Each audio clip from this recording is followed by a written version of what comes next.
नमस्कार, मी अश्विन बापट. जनता बँक प्रस्तुत माझा कट्ट्यावर आपल्या सगळ्यांचं मनापासून स्वागत.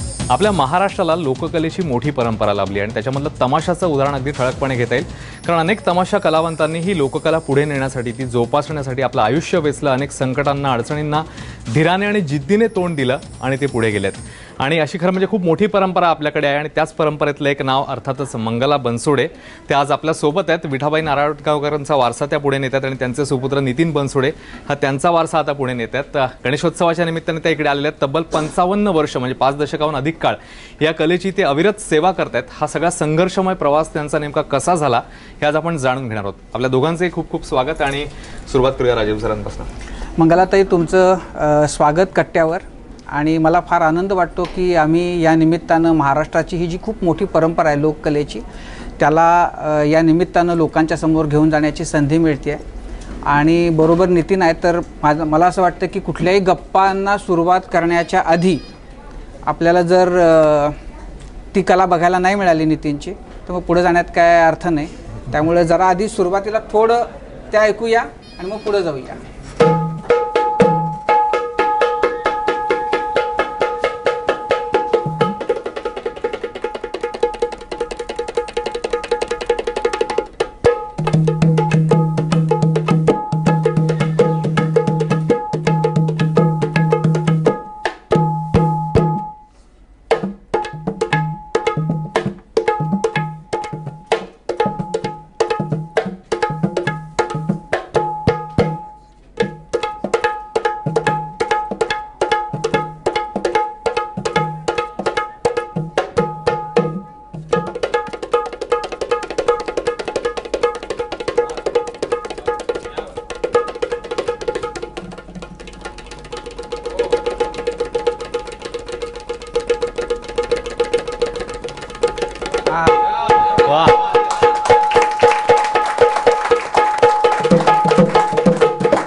मंगलाताई, हा ढोलकीचा जो आवाज आहे तो तुम्ही किती वर्ष ऐकताय?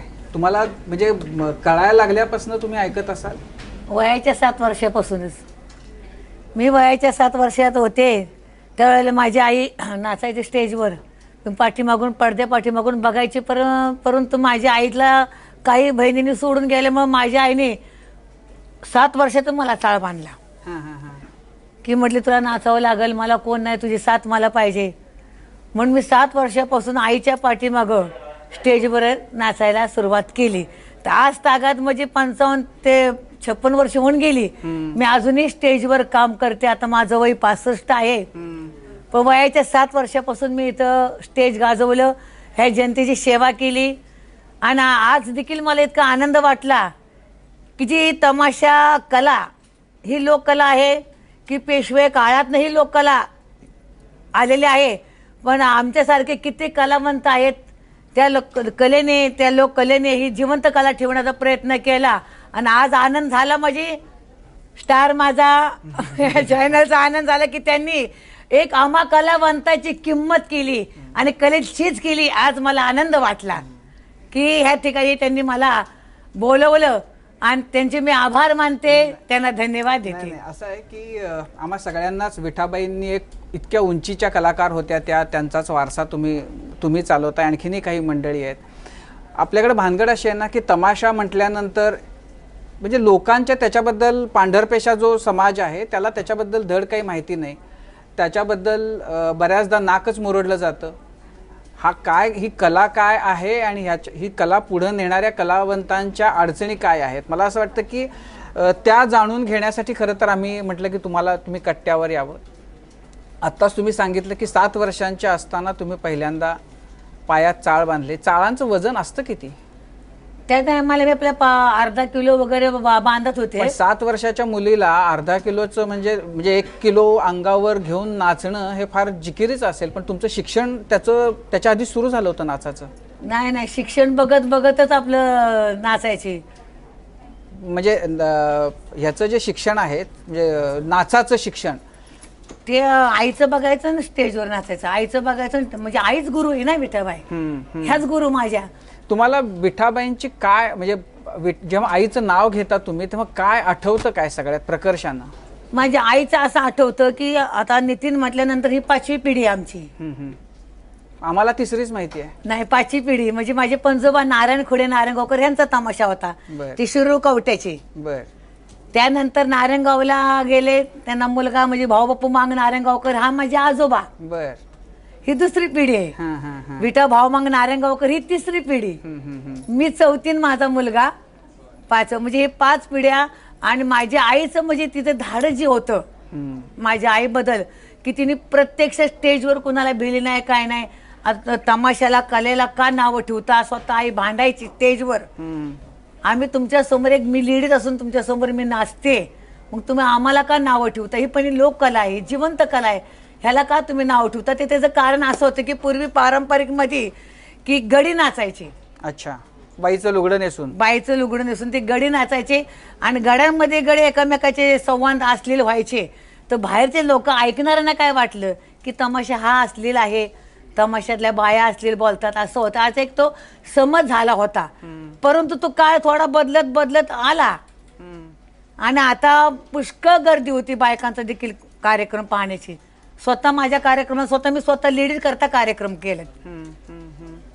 पण म्हणजे विठाबाईंनी तुम्हाला काय दिलं? तिची विठाबाईंनी फक्त मला एक कला ही फार मोठी महत्वाची दिली आहे. तिचं नाव आणि तिची कला. तिने जी मला म्हटली की ती कला माझी जोपस आणि माझं नाव चालव. 5 बहिणी असून देखील तिने माझ्यावर जोखमदारी सोडली होती. म्हणजे मोठी दान दिलं म्हणजे ती कलेचं. अच्छा, पण आता तुमचा तमाशाचा जो फड आहे तो किती लोकांचा आहे? म्हणजे तुमच्या बरोबर तुमच्या फडामध्ये नाचणाऱ्या मुली किती आहेत? तुमचा एकूण सगळा पसारा किती आहे? 150 लोक आहेत सगळे. अरे बापरे. म्हणजे 22 लेडीज आहेत, 40 कलावंत आहेत, निदान 30-35 लखनौचे युपीचे कर्मचारी. अच्छा, कर्मचारी ते युपीचे आपले मिळत नाहीत का? नाही मिळत. आपल्याकडचे राहतच नाही. अच्छा, ऊसतोडीवाले देखील आता पळू जातात, मग ते आपल्याला लांब आणतोय आम्ही. 8 महिने कार्यक्रम करावा लागतोय. 600 रुपये ते 700 रुपये हजेरी द्यायची. अरे बापरे. पण ह्या ज्या मुली आहेत 20-22 त्या काय वयापासूनच्या असतात? ते 17-18. पण मग त्यांना नाचाचं शिक्षण तुम्ही मी देता देते. का त्या म्हणजे शिकून आलेल्या असतात? काय शिकून आलेले असतात, जे शिकलेले असेल तर आम्ही 2 जण त्या मुलींना नाचकाम शिकवतो. त्यांना कसे अदा करायचे, कसा अभिनय करायचा. म्हणजे जर नवीन मुली असल्या ना, काय काय असतात मुली, पण त्यांना आम्ही स्वतः शिकवतो. आणि काय काय शिकून देखील आलेले असतात. नाही, पण मग आता एवढ्या 150 जणांचं मग तुमच्याकडे ट्रक किती आहेत? ट्रक आहेत, 5 ट्रक आहेत आणि 2 लहान गाड्या आहेत. तुम्ही म्हणजे एक उद्योगच चालवल्यासारखं आहे. म्हणजे खरं तर तुम्हाला उद्योजिका म्हणून बोलवायला पाहिजे होतं आम्ही. 150 जणांचं पोट जर तुम्ही तुमच्या या निमित्तानं चालत असेल तर खूप मोठा हा एक रोजगाराचाही भाग आहे. रोजगाराचा भाग आहे फार. आणि त्रास पण लय आम्हाला, त्रास लय. हां. म्हणजे काय काय ठिकाणी जागा मिळत नाही. म्हणजे लोकांची घाण असेल तिथं जागा साफ करून तिथं रावट्या लावायच्या, तंबू लावायचा. रात्र दुपारी 3-3, 4-4 वाजता जेवण आमची. दुसऱ्या गावाला रोज प्रवास. इथनं 100 किलोमीटर, 150 किलोमीटर, 200 किलोमीटर असं रोजचा 8 महिन्याचा प्रवास आहे. 240 शो होतात माझे वर्षाला. पण हे म्हणजे 8 महिन्यामध्ये तुमचं किती फिरून होत असेल? म्हणजे तुमच्या पृथ्वी प्रदक्षिणा 1-2-4 झाले असतील एव्हाना. तुम्ही जेवढं अंतर क्रॉस केलंय आतापर्यंत तर म्हणजे पृथ्वीला 1-2-4 चक्रा मारण्या इतका तर तुमचा प्रवास झालेला झालेला. पण त्याची सुरुवात कधी होती प्रवासाची? आता दरवेळेला आम्ही सप्टेंबरच्या 30 किंवा 29 तारखेला निघतो सप्टेंबरच्या. पण यंदा आता जरा अधिक महिना नाही ना यंदा, लवकर 19 तारखेला माझा पहिला शो बीड जिल्ह्यामध्ये नानजला आहे. पण हे काही ठरलेलं असतं की पहिला शो कुठं करायचा, दुसरा शो? 8 महिन्याचे खेळ बांधलेले असतात. बांधलेच असतात. म्हणजे तुमचे 200 किती 40 तर तुमचे 240 दिवस बुक आहेत ऑलरेडी. बुक असलं तर बुकिंग फिल्म मधल्या सुपरस्टारना नाही मिळत. बुक असतात. जेवढा धंदा आहे तेवढा खर्च पण आहे. खर्च पण आहे. खर्च म्हणजे मुख्यत्वे हा प्रवास, कर्मचाऱ्यां म्हणजे जे काही बरोबर नाचणारे आहेत त्यांचे पैसे. कोणाला म्हणजे त्यांना करार करताना 8 महिन्याचा करार करताना 2-2, 3-3 लाख रुपये द्यावा लागतात आधीच. मग 1 लाख रुपये 1.5 लाख म्हणजे त्याची कपॅसिटी बघून ॲडव्हान्स द्यायचं, मग ते कापून 8 महिन्यात घ्यायचं. पण एकूण मधल्या काळामध्ये असं एक हे होतं की तमाशाला बरेच दिवस नाही आहे, तमाशा फार अडचणीत आहे. मला तुमच्याकडे बघून असं काय वाटत नाही, तमाशाला चांगले दिवस आहेत. नाही आहे की दिवस बेकार होते की आम्ही, पण त्यातून आता काही तमाशा फड मालक सावकारी कर्ज काढतात, काही शासनाकडनं आता मध्ये आम्हाला पॅकेज मिळालं. म्हणजे असं इकडून तिकडून पैसा गोळा करून फक्त नाव घालवायचं नाही हे आमच्या फक्त डोक्यात आहे. आम्ही पैशाकडे पाहत नाही, फक्त आपलं नाव चाललं पाहिजे, ही कला शेवटपर्यंत टिकली पाहिजे, ही लोक कला पडली नाही पाहिजे, ही लोक कला जिवंतच राहिली पाहिजे. कारण का अलीकडे काय झालंय की तमाशा कलाकार म्हटल्यानंतर थोडी कला वगळत चाललेली, काही लोक म्हणतात का कला वगळत चालली. आता तमाशाला का की टीव्हीला 24 तास कार्यक्रम आहे, मोबाईलमध्ये 24 तास गाणे आहेत. मग आमच्या कार्यक्रमला येणार कोण, तमाशाला येणार कोण? परंतु आम्हाला खात्री की जोपर्यंत आपण जबरदस्त कला करून दाखवू, काय तर वेगळे करू. आपण टीव्हीवर असं कटआउट आहे, टीव्हीवर असा शो आहे, त्याच्यापेक्षा आपण जर स्टेजवर अजूनही शो केला तर आपली कला अजून जिवंत राहील. पण तुम्ही आपल्याकडे तमाशा ज्या पद्धतीनं पूर्वी होत होता, म्हणजे ते गण गवळण, बतावणी, वग हे सगळं करता? सगळं करतं, सगळं. पण आता पारंपरिक मधलं फक्त गणगवळण आणि वगनाट्यच राहिले बघा. अच्छा, मग काय गेलं? सवाल जबाब, ते पहिलं जे जुनं काय यांच्या काळात होतं ते सवाल जबाब होते, बतावण्या होत्या, एकामेकाला भांडण करायचं, बाबा तुमचा सवाल कसा, माझा सवाल, ते आता ऐकत नाही. आता साधे गणगवून देखील ऐकत नाही. पब्लिक बंद करा, शांताबाई होऊ द्या. म्हणजे हे वेगळं, म्हणजे ज्या कलेला प्राधान्य मिळत होतं ती कला वेगळी राहिली. आणि दुसरी गोष्ट कला म्हटलं आमच्यासारखे जे माझा कितीक तमाशे आहेत, क्या मालती इनामदार आहे, कैलास सावंत नारायणगावकर आहे, भिकाभीमा आहे, रघुवीर खेडकर आहे, असे प्रत्येक तमाशे आहेत. कित्येक कलाकार आहेत, कला जीवन ठेवण्याकरता पाठीमागे लागलेत. परंतु आता उलट झाले की कला म्हणजे काय, सौंदर्य झाले. सौंदर्य म्हणजे एखादी मुलगी जर देखणी असेल, मॉडेल असेल, तर तिचं पब्लिक गाणं बघते. पण आमच्या गाड्यांना असं हेडिंग आहे, कला हे सौंदर्य नाही, कला हेच जीवन आहे. अच्छा, आम्ही अजून स्टेजवर आम्ही अजूनही करतो की कला पहा तुम्ही. आमचे पायातले मी अजून 10 किलोचे चाळ बांधते सर, माझी लावणी अजून स्टेजवर होती, एवढं तरी वय झाले तरी. हा जरी कार्यक्रम करतो, आता हा सगळं बघतो, परंतु पब्लिक मला एक गाण्याला स्टेजला बोलवते पुढं, मी एक गाणं म्हणतेच. अजूनही 10 किलो चाळ माझे आहेत, मी आणायचे विसरले, दाखवायला आणणार होते मी, पण लक्षात नाही राहिलं माझ्या. ताई, पूर्वी असं होतं की ग्रामीण महाराष्ट्र फक्त गाव 2 वेळेला हसायचं. पहिली वेळ असायची की सुगीचे दिवस आले आणि घरामध्ये धान्य असलं की गाव हसायचं, आणि दुसरी वेळ अशी की गावात तमाशा आला की लोक आनंदात जायचे. परंतु स्वतःच्या चेहऱ्यावर दुःख असताना लोकांना हसवण्याचं काम, म्हणजे आम्ही तुमच्याबद्दल वाचलं की पोटामध्ये मुलगा असताना सुद्धा तुम्ही स्टेजवर नाचलेला आहात, आणि बाळंतीनंतर विश्रांती न घेता अर्धा 1 तासामध्ये पुन्हा स्टेजवर जाण्याची वेळ येते. तर या अशा कठीण प्रसंगातून जाताना म्हणजे काय भावना असतात त्यावेळेला? त्यावेळेला भावना म्हणजे अशा होत्या की स्टेजवर गेल्यानंतर जे अंगाची जी कला संसरते, ती पाठीमागं आमचं काय दुःख आहे, पुढं काय दुःख आहे की आम्हाला इन्कम झाला का नाही, आता संध्याकाळी माणसांना काय वाटायचं, कसा पगार वाटायचा, कसं जेवण करायचं, हे डोक्यात आमच्या येत नाही. स्टेजवर ती कला आहे ना, फक्त कला सक्षम झाले पाहिजे असं. म्हणजे जावळीत फडाकला भगवा झेंडा की थोडंसं उदाहरण देते. वगनाट्य होतं, आमचे मालक रामचंद्र बनसोडे फार मोठे लेखक आहेत आमचे मालक. त्यांच्या वगनाट्यामधून सगळे लेखणीमधनं विष्णुबाळा पाटील, बापीबुरू वाटेगावकर आहेत, तशी वगनाट्य पुष्कळ त्यांनी काढलेले आहेत त्यांच्या लेखणीतनंच. मग जावळीत फडकला भगवा झेंडा हे स्टेजवर वगनाट्य चालू असताना चंद्रराव मोऱ्याची मुलगी मोहना मी होते आणि गणेश शिर्के आमचे मालकच. आमच्या दोघांची लढाई चालली होती. म्हणजे तरी 96 का 76 याचा जन्माचा टायमाला आहे. 76ला. मग लढाई खेळता खेळता स्टेजवरच हे जर म्हणजे आता उघड सांगते मी, म्हणजे मी कलावंत आहे म्हणून मला काय स्वतः लाज नाही, मी कलावंत आहे म्हणून मी तुम्हाला उघड सांगते की याचं मुंडकं दोन्ही मांड्याच्या मध्ये होतं, मी लढाई चालू होती. बापरे, लढाई चालू होती कवटे मंकाळला. अजूनही काही जुन्या बायका तिथं आहेत कवटे मंकाळला अजूनही बायका आहेत, काय जुने लोक आहेत की लढाई खेळत होते आणि समोरचं जे आमचे मालक गणेश शिर्केचं काम करतात तो म्हटला लढाई खेळता खेळता मंगल म्हणे तुझ्या पायावर रक्त काहीतरी पडले, पण मला ते भान नव्हतं की माझं मुलगा खाली आलं, हे मला कलेच्या पुढे भान नव्हतं. मग ज्या टायमाला लढाई संपली पाठीमागं चक्कर येऊन पडले तेव्हा त्या तंबूतल्या काही बायका तमाशा बघायला आलेल्या म्हाताऱ्या बायका त्यांनी माझी डिलिव्हरी केली. डिलिव्हरी करून काष्टा बांधला आणि पुढं परत गेले लढाई खेळायला. म्हणजे एवढी म्हणजे थोडक्यात सांगायची एवढी कलेची मी जोपासना केली. कलेला झाकून ठेवलं नाही, कला उघड केली मी. नाही पण एवढं जेव्हा कलाकार एवढं देत असतो तेव्हा तुमचा प्रेक्षक किंवा समाज त्या बदल्यात उलट तुम्हाला देतो का? मग देतो ना. प्रेक्षक म्हणजेच परमेश्वर आहे आमचा, तो आमचा देव आहे. त्याने आतापर्यंत जे आम्हाला कलेला झेललंय. आता काही लोकांची कला म्हणतात बाबा काय काय तमाशाला पब्लिक येत नाही काय काय, कारण का आपण जे पब्लिकला लागतं ते सगळं आम्ही स्टेजवर ठेवतो ना, त्याच्यामुळे ते पब्लिक आम्हाला रिस्पॉन्स देतं. म्हणजे आता कसं आत्ताच्या काळामध्ये पहिला जर का तमाशा घ्यायचं म्हणलं तर चालणार नाही. जे त्यांना लागते तेच करतो आम्ही. जमान्यात काय चालले ते पण आता काय लागतं, आता लोकांना काय काय लागतं? आधीच गाणी, व्हरायटी शो, हिंदी गाणी.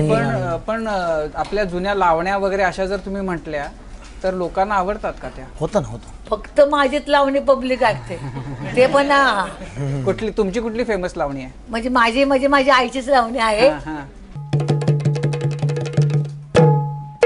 लाज दरा पावन जरा जनाची मनाची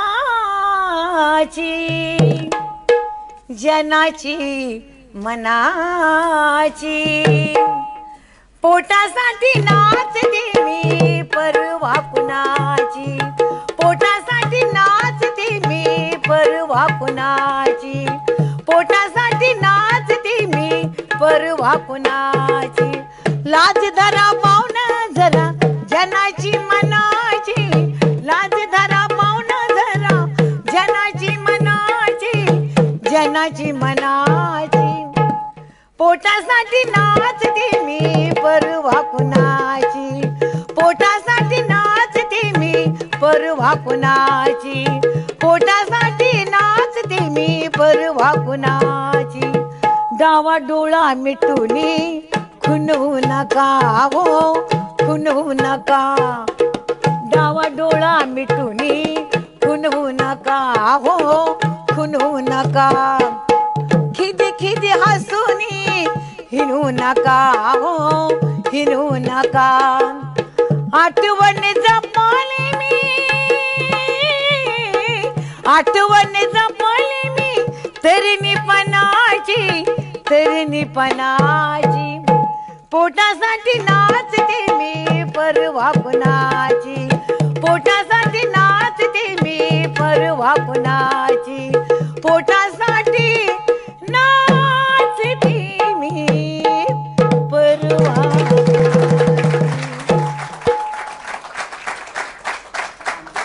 असं म्हणाले होते की विठाबाई म्हणजे महाराष्ट्राच्या माधुरी दीक्षित आहेत. हो. आता मला ऐकल्यानंतर असं वाटतं की तुम्ही म्हणजे आता दीपिका पदुकोण आहात.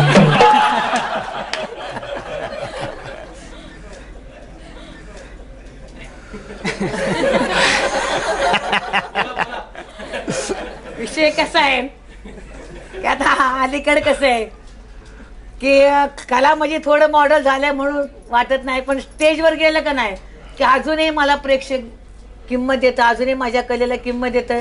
आणि पाठीमागं मी वन समोर घेतल्याशिवाय येत नाही. तुम्ही एका साईडला शांताबाई लावा आणि एका साईडला माझी लावणी लावा, बघू श्रेष्ठ कोण ठरते. कारण का आपण त्या कलेने त्या सरस्वतीने आपल्याला ताकद दिलेली आहे. पण आता देखील सर आपल्या पार्टीला म्हणजे पब्लिक येतं वगनाट्य, म्हणजे आपल्या पार्टीमध्ये वगनाट्य, व्हरायटी शो, बतावणी हे आम्ही घेतोच असतो. म्हणजे जे घडते दुनियामध्ये दाखवतो आम्ही, सत्य घटनेवर. पब्लिक येतं, सत्य घटनेवरच सगळे वगनाट्य असतात. पण हे म्हणजे कठीण असेल ना की लोकांची आवड काहीतरी आहे आणि आपल्याला कला जपण्यासाठी काहीतरी द्यावंसं वाटतं, तर तो बॅलन्स करणं हे कठीण असेल. कठीण होतच की पुष्कळ. आता एक ट्रिक्शन जर करायचं म्हटलं तर आम्हाला आता गेल्या टायमाला आम्ही ते लय भारी मधलं माऊली माऊली हे गाणं बसवलं.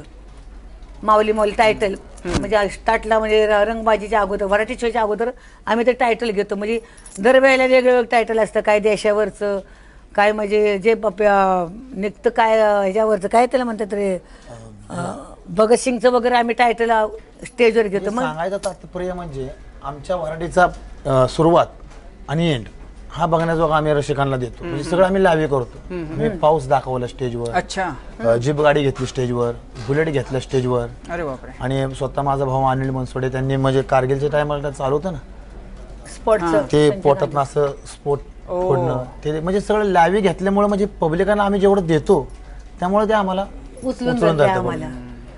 ताई तुम्ही सारख्या सांगताय की जितकं तुम्हाला म्हणजे खर्च मिळतं त्याच्या तुलनेत खर्च पण जास्त आहे, पण इतक्या वर्षांच्या कालावधीत असा कधी काळ आला का की तुम्हाला वाटलं की हे आपल्याला करावं लागतं, हे नसतं केलं आणि दुसरं काहीतरी केलं असतं, सामान्य बाई म्हणून जगलो असतो तर जास्त चांगलं झालं असतं? आणि नितीन तुम्हालाही प्रश्न आहे की तुम्हालाही असं वाटतं का 5वी पिढी आहे त्याच्यापेक्षा शिकलो असतो, नोकरी केली असती तर जास्त बरं झालं असतं? कसं आहे आता माझं बी त्याच्यावरच पदार्पण झालंय स्टेजवर वयाच्या 7व्या वर्षापासूनच. पण आता ते आई वडिलांचा वारसा हक्क आहे म्हणलं ते मला जपावंच लागणार. भले ते अजून जमाना बदली का व्हायना, किती का बदली व्हायना, पण ते त्यांना जे लागतंय ते मला आता इथनं पुढे द्यावाच लागणार आणि ही कला आम्ही जिवंत ठेवणारच.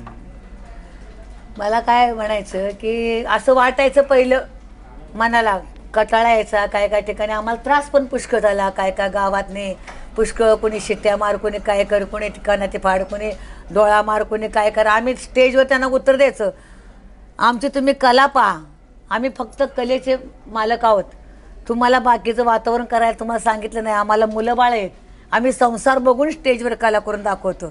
मग अशा प्रत्येक भागामध्ये आम्हाला तोंड द्यावं लागले. तमाशा आहे म्हणजे ह्या तमाशाला इज्जत आहे.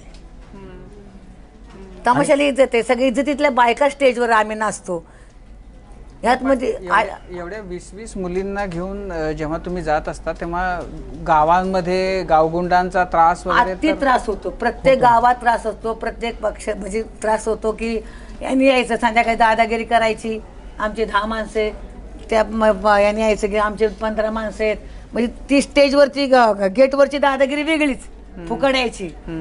आणि स्टेज बशी आल्यानंतर जो धिंगाणा होतो मुलींना बघून पण त्या गावातनं जावीपर्यंत आम्ही आपलं त्यांना असं त्रास म्हणजे आता तेवढं फार तेवढं होतच राहतं, तेवढा त्रास सहन करावाच लागतो लागतो आम्हाला. त्याला पर्यायच नाही. तिथे धंदा होतो, पोटाला पोटभर आपल्याला मिळतं, मग आता मग थोडा त्रास पण सहन केला पाहिजे. फक्त मुलींना त्रास करता आम्ही आपलं हातपाय जोडून त्या पब्लिकाला शांत करतो. कोणत्याही गावात गेल्यानंतर गावकरी देखील आम्हाला सगळे साथ देतात. ग्रामस्थ लोक जरा साथ करतात आम्हाला. म्हणजे कोणचं गाव असतं नाही, पण तो जो भारतीनं प्रश्न विचारला की तुम्हाला असं कधी वाटलं का की हे सोडून आपण साधं सर्वसामान्य गृहिणीचं जे आयुष्य आहे ते जगायला मिळायला हवं होतं? त्यावेळेला काय वाटलं नाही. ज्या टायमाला आईने मला नाचायला काढलं ना त्या टायमाला एकदम हाऊस आली, सगळं झालं. पण आत्ताच्या काळामध्ये आता माझी जी नातवंड आहेत म्हणजे आता ही 6वी पिढी जी म्हणतोय ना आपण, ही आत्ताच्या काळात मला नको वाटायला लागले. म्हणजे कसं की मी एक सण केलं, माझ्या मुलांनी सण केलं, माझ्या आईने सण केलं, माझ्या आजोबांनी सण केलं, पण माझ्या नातवंडाला हे नको आहे. इथनं पुढं का की थोडं प्रेक्षक वेगळं बदललंय. तुमच्या मोबाईल चॅनलवर विचार करा की तमाशाला आपण नावं ठेवतो, तमाशा असा तमाशा असा. टीव्हीला आपण काय बघतो, एक जर सेंट मारला, एक सेंट मारल्या मुलाच्या अंगावर त्या मुलाच्या पाठीमागं 50 पुरी पळत जातात.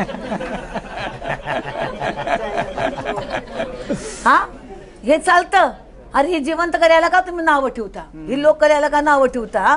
पार तुमच्या हाफ चड्ड्यापर्यंत हाफ काय ते ह्याच्यापर्यंत ॲडव्हर्टाईज टीव्हीवर तुम्ही बघता, ते पण मुलं घेऊन आपण बघतोय. एक सिरियल मध्ये 3-3, 4-4 नवरे बदलले सिरियल मध्ये. हे चालतं? आणि आम्ही स्टेजवर आमचा हाय तो नवरा घेऊन स्टेजवर काम करतोय, आम्हाला का बंदी? आम्हाला काय इज्जत नाही? आम्हाला इज्जत तुम्ही द्या. कोल्हापुरामध्ये बायका घरातनं ओढून मी आणल्या तमाशा बघायला. विष्णू बाळा पाटील वगनाट्य चाललं होतं. तमाशा नको नको म्हणजे तमाशा आम्हाला बायकांना बंदीत. नवऱ्याने बघायचं चालतं का म्हटलं, बायकांनी बघायचं नाही का म्हटलं, तुम्ही पण या बघायला. मी स्वतः बायकांना आणलं होतं. आता नाशिक जिल्ह्यात, पुणे जिल्ह्यात संपूर्ण बायका तमाशाला पॉवरफुल. मग आता मुलं नातवंडाला काय झालं की आबा नको काय वाटतंय की जरा पोरं थोडं पब्लिक आम्हाला कागदी भांडवल आमचं त्याला काय भीत नाही काय नाही कानात बांधले की स्टेजवर कार्यक्रम करायचा हे नातवंडाचं नको व्हायला म्हणून आता मला माझ्या नातूंना आता थोरली नात माझी इथं केमला डॉक्टर MD आहे हां थोरली नाते धाकटा नातू आता आलाय तो इंजिनियर आहे म्हणजे सगळी मुलं जरा थोडं आणि अजून एक नात आहे ह्याची मुलगी धाकटी आहे अजून तिथे जरा वळवळ चालली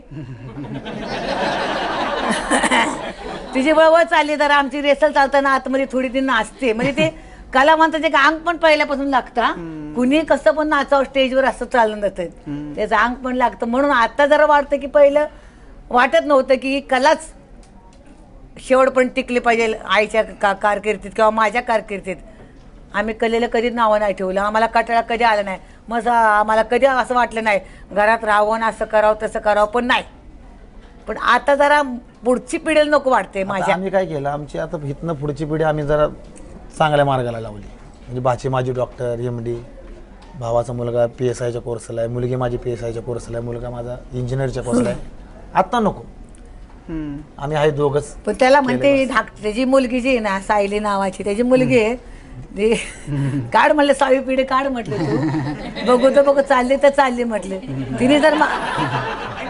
तिने जर माझ्यावर धाडस केलं तर चालणार की पण कला जगली पाहिजे कला दाखवलीच पाहिजे यांच्या पाठीमागे लागले मी आता त्यांची इच्छा कलेकरता तुम्ही जवळजवळ जीवन अर्पण केलं लहानपणापासून हे केलं रसिकांचंही प्रेम तुम्हाला खूप मिळालं असं तुम्ही म्हणतात पण एकदा तुमची बस पेटवण्याचा काहीतरी प्रसंग झाला नेमका काय झालं होतं की लोकांनी विषय का झाला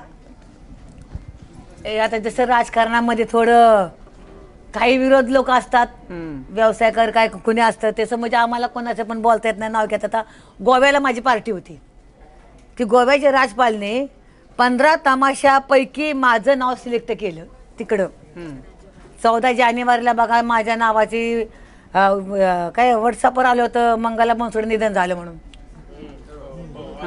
आलं होतं ना त्याला कारण म्हणजे तो गोव्याचा कार्यक्रम की हा कार्यक्रम कॅन्सल व्हावा गोव्याचा कार्यक्रम कॅन्सल व्हावा हा तिला म्हणजे 15 तमाशात तिचं नाव सिलेक्ट काय केलं म्हणजे असं कुणीतरी जाणून बुजून मुदाम ते आलं होतं मग मला आपले खंडूराज आहेत ना त्यांनी देखील माझा फोन त्या टायमाला माझी लावणी चालती गोव्याला त्यांनी त्यांचा पहिला मला फोन आला तुम्ही जिवंत आहात का कारण तुम्ही गेला हा गेला म्हणून म्हणजे आम्हाला गोव्यात कळलं की अशी तुमचं व्हॉट्सअपवर गोव्यावरनं मी कोल्हापूरला आले ना कोल्हापूरला आले तर कोल्हापूरला बॅनर लावले ते मोठे मोठे श्रद्धांजली म्हणून मंगला म्हणून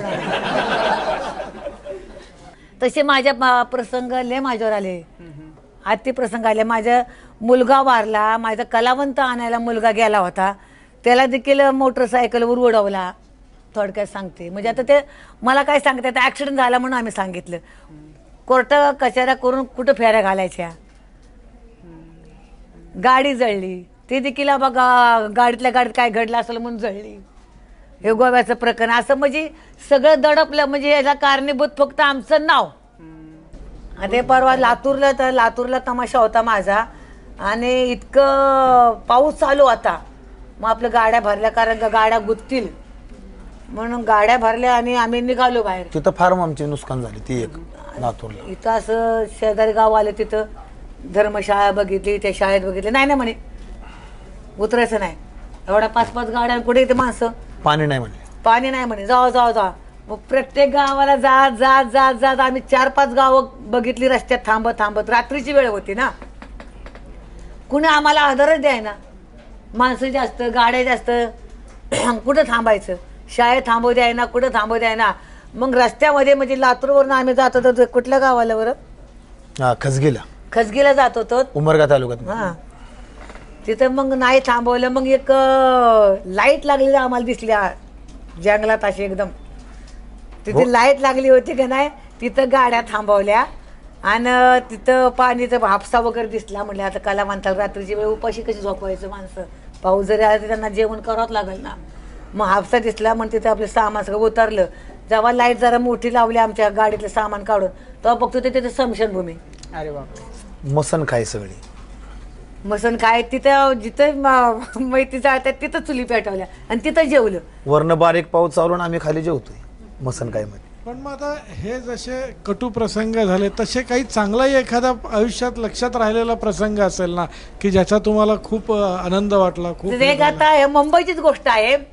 तर शिवडीला कार्यक्रम पांडुरंग महाराजा चालू झाला आणि माझगावला आमचा कार्यक्रम चालू झाला. त्या टायमाला कैदी पिक्चरमधलं बांगो गाणं पुष्कळ चाललं होतं. म्हणजे ड्रेसिंग वगैरे तमाशात होय ना, तमाशात ड्रेपरी मी आणली. अच्छा. पिक्चर मधली जी घालतात ती मी ड्रेपरी आणली.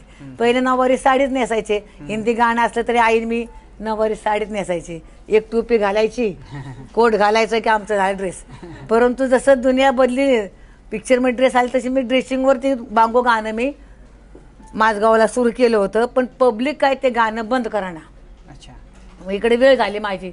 इकडं 9ला पोहोचायचं होतं आम्हाला. कुठं? शिवडीला. आणि इकडचं माझगावचं पब्लिक तर काय ऐकणार. डबल टिबल तेच गाणं चालू, तेच गाणं चालू, तेच गाणं. मग ते कंत्राटदाराचा फोन आला की मंगलाताई इकडे लवकर या म्हणून. इकडे जरा कालवा चाललाय पुढं शिवडीला.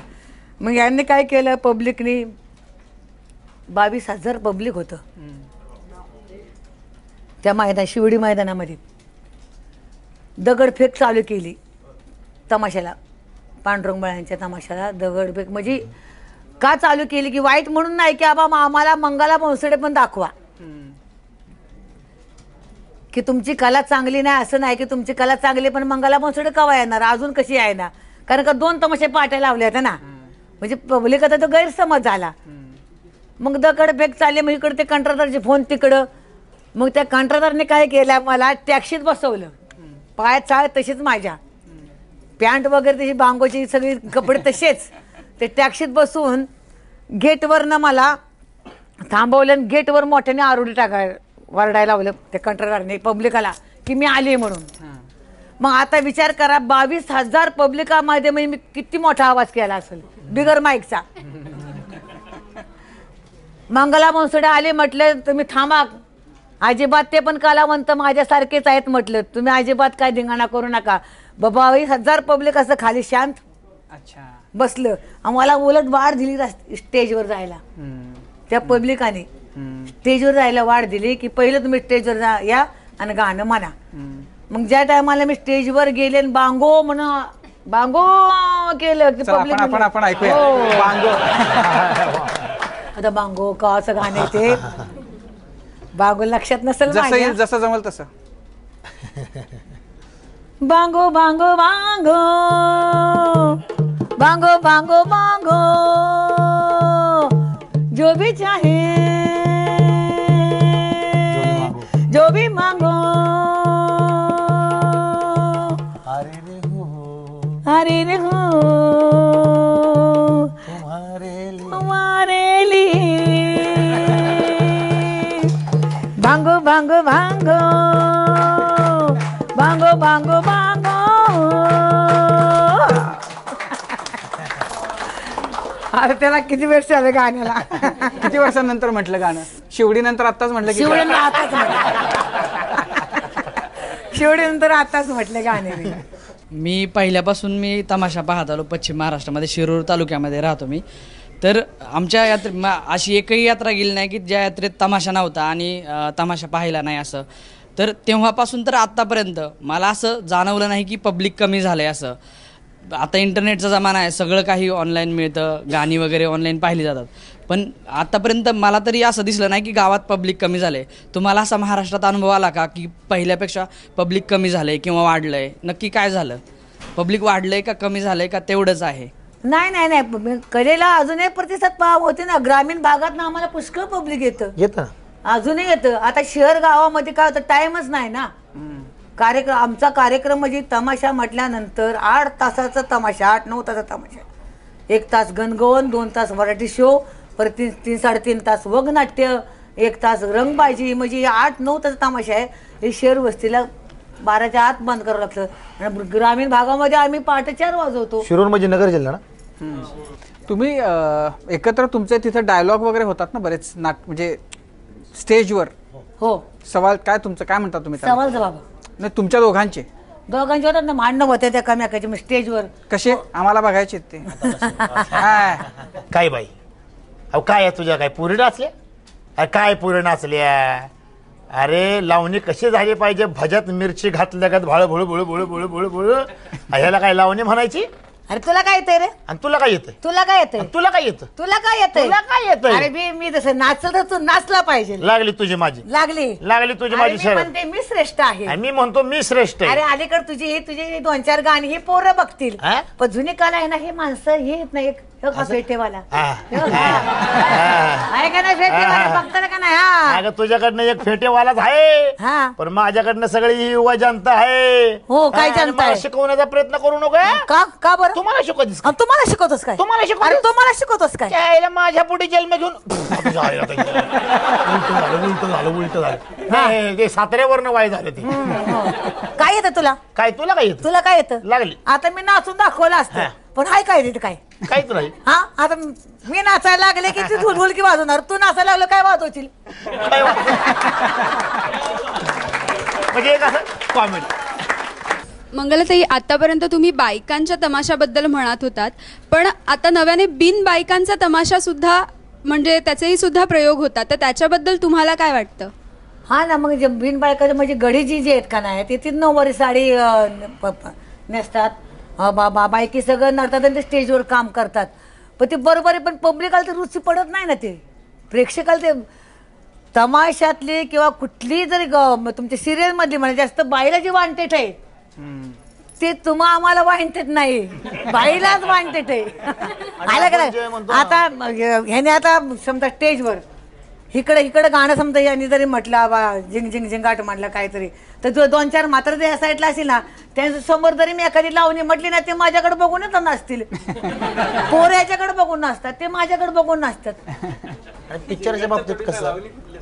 हा, झिंगाटच्या तोडीला लावणी कुठली असते तुमची? मी अशी गुलजारणार नका मारू नजरेचा तीर, आस रस्त्यात अडवू नका नका, माझ्या आब्रूला बसेल धक्का, हो माझ्या आब्रूला बसेल धक्का, हो माझ्या आब्रूला बसेल धक्का, असं रस्त्यात अडवू नका, असं तुम्ही मला रस्त्यात अडवू नका, हो माझ्या आब्रूला बसेल धक्का, हो माझ्या आब्रूला बसेल धक्का, हो माझ्या आब्रूला बसेल धक्का.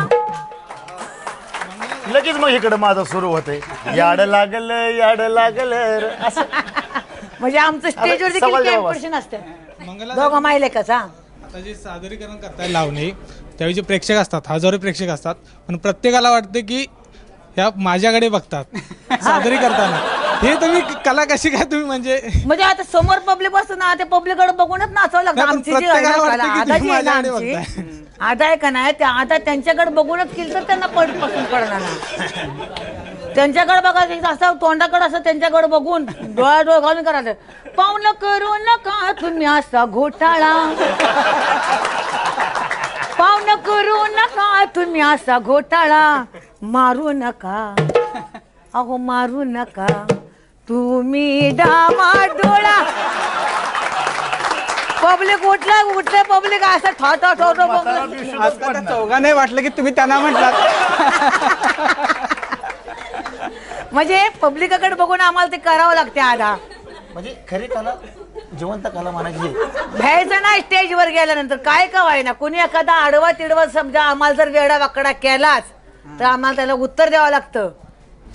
विठाबाईंना जसं अण्णा सावंत होते, त्यांनी जास्ती मदत केली होती फड उभारण्यासाठी, तशी तुमच्या मागे कोण होतं? किंवा मग मुंबईमधले जे कॉन्ट्रॅक्टर होते, जसे अण्णा कामेरकर तुम्ही म्हणालात, तर त्यांचा काय रोल असायचा तुमच्या सगळ्या ह्याच्यामध्ये? आता तमाशाचा जर जोपासना, म्हणजे तमाशाला ती साथ केली ना पहिल्यांदा, की आमच्या मी आईकडेच कार्यक्रम केले ना, लेखक म्हणून आमचे मालक आले आईकडे. अच्छा, तिथं आमचं लग्न झालं, म्हणजे आईकडे असतानाच.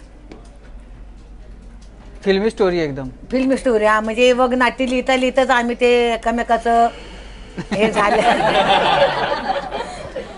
आणि आई पशीत असलो आणि ते मुंबईचे कामेरकर अण्णाजी आहेत का नाही, प्रभादेवी लाचार म्हणजे आता वयस्कर झाली असेल, ती कंटाळ म्हणून आम्हाला ॲडव्हान्स द्यायची पावसात आणि दर दिवाळीला शिमग्याला कार्यक्रम घ्यायचे. पण तसं आयकरनं निघाल्यानंतर माझ्या मालकाची साथ मला जास्त मिळाली. त्यांनी स्वतःची जमीन विकून तमाशा स्वतः नावावर माझ्या उभा केला. पण विठाबाई असताना तुमचा स्वतंत्र तमाशा होता झाला ना, होता होता. सुरू. स्वतः आम्ही पण हा दोघं- निर्णय कसा होता, म्हणजे की आईपासून फुटून बाहेर जायचं, हा निर्णय फार अवघड असेल. अवघड कसं झालं की आम्ही 5 बहिणी आहेत आम्ही, आणि आईने काय म्हटले की 50 कलाकार तिकडे जगतील, 50 कलाकार माझ्याकडे जातील. जर तू स्वतःच्या पायावर उभी राहिली तर फार चांगलं होईल. कारण का तिघी चौघीने आईला साथ करायला आल्या होत्या. माझ्या पाठीमागच्या बहिण्या भारती, मालत्या, मग त्या पण स्टेजवर आहेत ना आता सध्या. मग त्या आईकडे होत्या आणि मी स्वतः वेगळी. पण काही कटुता नव्हती, हा? काही कटुपणा नव्हता, आनंदाने एकामेकाला यायचो. मी तिकडे जायची तर कार्यक्रम चालू असल्यानंतर आई माझ्या स्टेजवर येऊन नाचायची. तसं काही नव्हतं एकामेकाचं, अजिबात काय नव्हतं, भांडण तर काय नव्हतं. मग तुम्ही आता टोपीवरनं म्हणाला, तुम्ही एकदा ते टोपी घालून राजकारणात जायचं झालं होतं ना, तुमचा प्रयोग झाला होता राजकारणामध्ये. लोकसभेची इलेक्शन लढायला हो, लढत होता हो. तुम्ही 95-96 साली. हा, आटपाडी तालुक्यातनं मला खासदार म्हणून पंढरपूर राखीव मतदारसंघ. पंढरपूर राखीव मतदार राजेंद्र देशमुख हे तिथे आमदार होते, आणि त्यांनी मला ते उभं केलं की तू खासदार होशील. पण मी म्हटले मला शिक्षण नाही, जरा खासदार थोडं शिकवलं पाहिजे, थोडं स्टँडवर बोलायला पाहिजे. आम्ही स्टँडवर बोलणार काय नसतं हो, हल्ली काय असे बोलतातच असं नाहीये. म्हणजे थोडं म्हणजे सभ्यपणा तर त्यांचा आमचं म्हणजे गावंढळ सगळं ना, म्हणजे विशेष गावंढळपणा सगळा. तुम्हाला कसं नाही म्हटले, तुम्ही लोकप्रियता आहे आमच्या भागामध्ये, सांगली, सातारा, कोल्हापूर या भागामध्ये तुमचं नाव जास्त आहे. म्हटलं माझं नाव महाराष्ट्रामध्ये आहे, परंतु काय करणार म्हणे तुम्ही इलेक्शन लढवाय म्हणे, पैसे काय भरू नका, माझं मी सगळं करतो म्हणले. फक्त तुम्ही 3 दिवस कार्यक्रमला जाऊ नका. ज्या टायमाला अर्ज टाकला ना त्या टायमाला म्हणजे याने एकट्यानेच पार्टी चालवली. पब्लिक जरा ओरडत होता, आबा तर हा लेक्चर द्यायचा, असं असं आई खासदारला उभी राहणार आहे, असं होणार आहे, तसं होणार आहे. मग 47 आमदार होते तिथे सोलापूरला, तिथं आमदारामध्ये निवड केली माझी. पण म्हटलं मी तमाशा कलावंत आहे, तुम्ही माझी निवड कशी, एखादी शिकलेली बाई, एखादी चांगली बाई माझी निवड नाही, म्हणजे ते तमाशा कलावंतच आम्हाला खासदार बनवायची आमची एक इच्छा आहे. मग ते अर्ज वगैरे भरला, 3-4 दिवस, आठवड्याने मला 29 लाखाची पेटी आली. त्या नाव नाही, काय नाही, काय नाही, काय नाही म्हणे. अगोदर म्हणे घे 5 लाख घ्या आणि तो अर्ज काढा. मी आपले जाऊन सांगितलं राजेंद्र देशमुखांना, साहेबांना, म्हटलं मला असं असं आले, काय भानगडे, तू काय करू नकोस म्हणे मंगल, ते पैसे परत माघार दे. म्हणजे परत कराडचे एक वकील आहे, तो रे वकील, त्यांनी पण म्हटले तुम्ही हे करा, आमच्याकडनं उभं राहा. म्हणजे लोकांना आशा वाटला मंगलताई आबा उभी राहते म्हटल्यानंतर आपण पण आपल्या पक्षात करतोय. असं सगळं कराडमधनं आलं, परत शिर्डीतनं आलं, परत मान तालुक्यातनं परत माझ्या पाठीमागं पुष्कळ यायला लागलं, उभं राहा. पण म्हटलं हे काय सक्सेस होते मला बघू. आणि परत एक फोन आला की अर्ज काढा.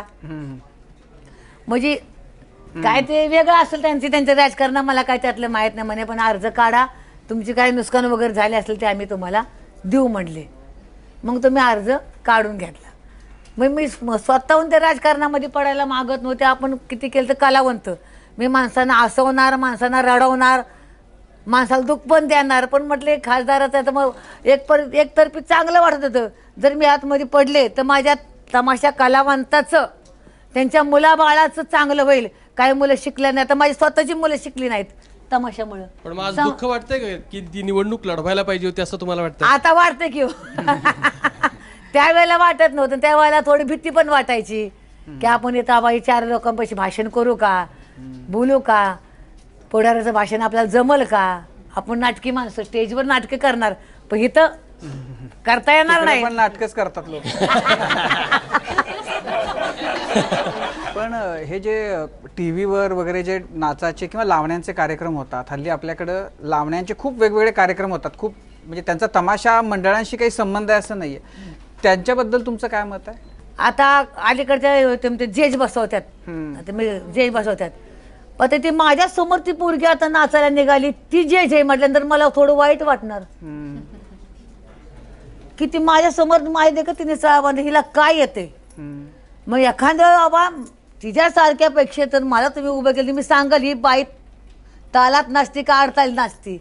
काय काही दृष्टिकोनात आम्हाला वाईट वाटतं म्हणून तमाशा कलावंताला जेवढीत आता प्रख्यात कलावंत पुष्कळ आहेत. थोडक्यात सांगायचं माझी बहीण मालती नामदार ती पण लय वर्षापासून नसती. रघुवीर खेडकर तो पण चांगला कलाकार आहे. अशा लोकांना म्हणजे भिका भीमा हे पण चांगला कलाकार आहे. अजून कोण किरण ढोळपुरकर असे काय काय कलावंत पुष्कळ आहेत. कैलास सावंत म्हणजे हे काय करा की तुम्ही त्या कलावंताला टी व्हीवर आणा. त्यांना काही लोकांना पण जज करून पहा की ही कला सादर जी करतात तुम्ही अलीकडच्या मुली ती खरी आहे का वशिल्याने नाव निघायला लागले वशिल्याने. नाही पण तुम्ही बघता तेव्हा तुम्हाला त्यांच्यामध्ये काय जी कला परंपरा आहे ती त्याच्यामध्ये दिसती का सगळं खोट म्हणजे हे नाही.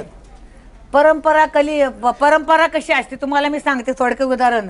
जुनी कला कशी होती आता ते आता दाखवतात का नाही. हे हा जी पदर आहे हा फक्त अभिनय वेगळा हे असा पदर त्या जुन्या लीड म्हणजे आता आम्हाला तसं करतात ना पब्लिकामुळे पण आता असं ही जुनी पद्धत होती जुन्या बायकांची. म्हणजे असं नेसली पितांबर जरी ग नेसली पितांबर जरी जरी ग जरी तारी लाल साडी जरी ग जरी तारी लाल साडी ग चाल ताना पदरी झाडी ग नेसली पितांबर जरी गो बाय बाय नेसली पितांबर जरी जरी ग जरी तारी लाल साडी जरी ग जरी तारी लाल साडी ग चाल ताना पदरी झाडी ग नेसली. आला चैत्र मास उन्हाळा अग बाय बाय आला चैत्र मास उन्हाळा अग बाय.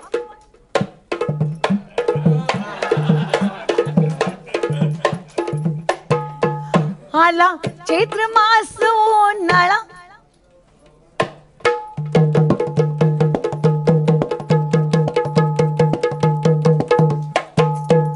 आला चैत्र मास उन्हाळा चला सख्य जाऊ आंबे वना चला सख्या जाऊ आंबे वना ग लाडे लाडे बोले मैना ग नेसली पितांबर जरी नेसली पितांबर जरी जरी ग जरी तारी लाल साडी जरी ग जरी तारी लाल साडी ग चाल ताना पदरी झाडी ग नेसली. ह्या जुन्या बायकांचं म्हणजे जागेवर बसून त्यांची स्वतःची अभिनय ती करायचे.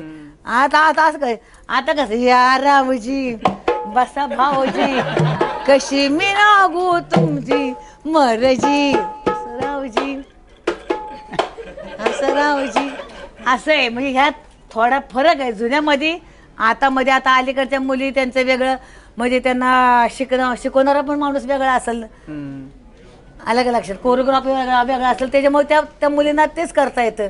पण मला एखादा शो जज करायला आवडेल का?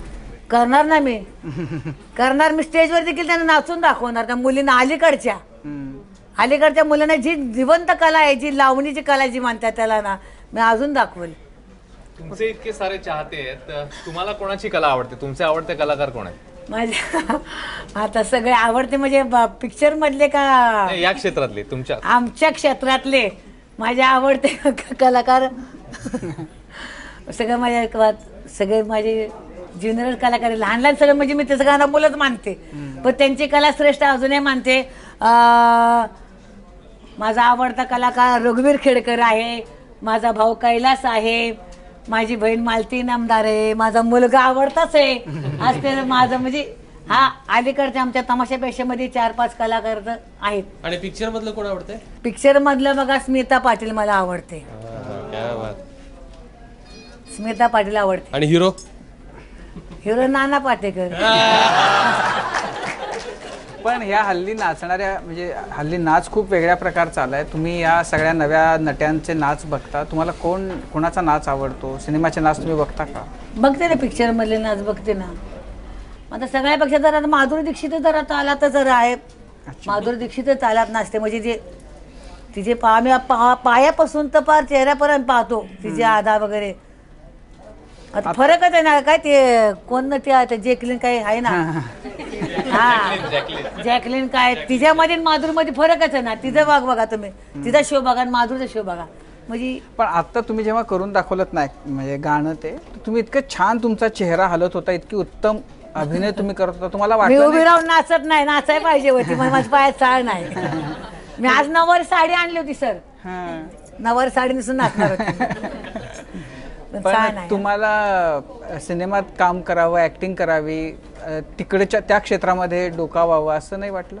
नाही ना, मला पहिल्यापासून कसं झालं की तिकडं मला 2-3 वेळा स्वतः स्मिता पाटीलने देखील माझे कार्यक्रम पाहिलेत येऊन.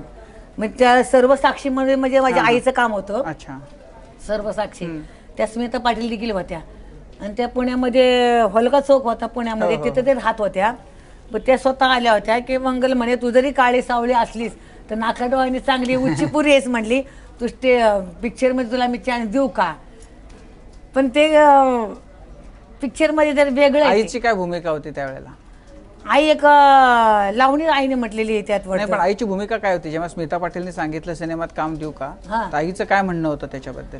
आई म्हटली ना कर म्हणून, पण कसं कर म्हटली, तिला तुम्ही तमाशाला सोडावं लागेल परत. ती गेली तर माझ्या कार्यक्रमचं काय करायचं? मग शूटिंग कधी होती? जास्त पावसाळ्यात होत नाही ना, आम्हाला सुट्ट्या कधी असतात? पावसाळ्यात असतात. शेवट तुमच्या आवडीच्या लावणीनं व्हावा कार्यक्रमाचा. घेते मी, माझी कला ऐकायला म्हटल्यानंतर मी अजिबात कमी पडणार नाही. ह्यो ह्यो ह्यो पाहुणा बरा दिसतो मगापासून मला सारखा खुणवितो.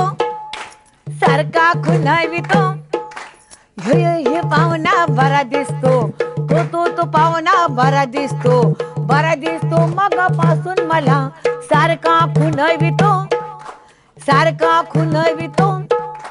कसं काय पाहुणं, आवडलं का गाणं, राहू दे आमचं बोलणं.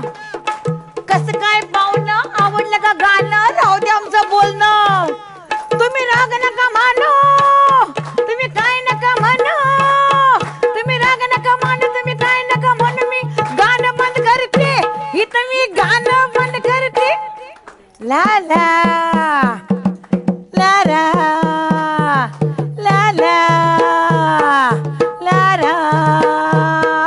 ह्यो पाहुणा बरा दिसतो मगापासून मला सारखा खुणवितो. ह्यो पाहुण्या.